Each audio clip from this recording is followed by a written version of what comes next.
Hello, it's Mother Goose here, raw and real. So, I was invited by one of our amazing followers, watchers of our Mother Goose WhatsApp video to do some halachot laws pertaining to Shabbat. First of all, thank you so much for giving me the honor and the privilege and inviting me to do this. And I hope whatever I say will sit in your heart. I know it's coming from my heart. So, one of the things that we need to know about Shabbat is known as the day of rest. When God created the world for 6 days, we know He created, He made, He brought into existence in Torah in the book of Genesis, and on day seventh He rested. So Shabbat symbolically is known as the day of resting. So many of the halachot and laws that we have pertains to ways to make sure that the families rest and relax. And one of the most beautiful stories we know from there is when the Jews were in the Midbar, in the desert for 40 years, every day we know that a heavenly bread was sent out. They would go out, get the bread, come in and eat it. And on Saturday, it didn't come, but instead, on Friday, it came double so that they don't even have to work for going outside of the tent to pick up the bread. So on Friday night, they got double the portion. And that's why till this day, on Friday night, when we say the blessing of the bread, we say it on two loaves of bread. So there's 39 laws, malachot, that's known not to do on Shabbat. So we'll just go briefly over it. And I want you to know that everything with Judaism comes with its own um, way for every person. Every person has their own journey, their own way to get to the place of practicing and observing more to each person and their own level. So, Judaism and the Torah is not about comparing yourself to other people, it's comparing yourself to yourself and your relationship with God and trying your best to keep as many mitzvot as you can.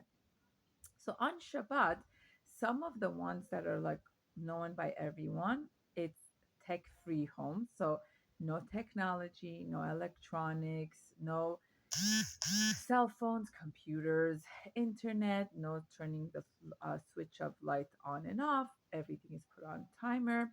No turning on and off of fire, no fire at all.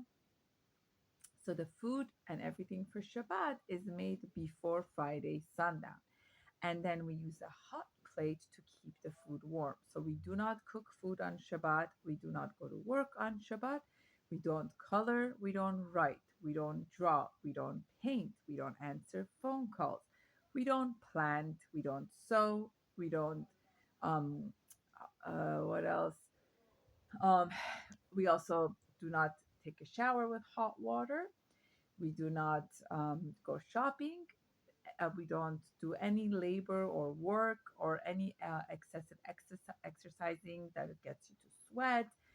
So it's just a day of rest, a day of relaxing and tuning in. So if you think about it, it's more like meditation of family time and a 24, 26 hour of technology detox, you know? So it's literally like 26 hours of detoxing from the world and just tuning in and being present fully with your family, with your spouse, with your children. You could read a book, you could go for a walk, you could play board games, you could have guests over, you can um, you can read magazines, you can enjoy the company of people in your community.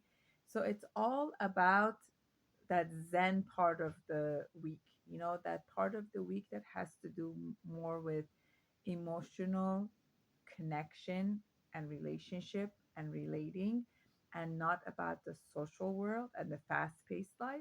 So it's about putting the pause on your fast paced life and sucking in the family time, being present, tuning in, making eye contact, checking in with your kids, checking in with your spouse to see how the week went, how are things going with their lives.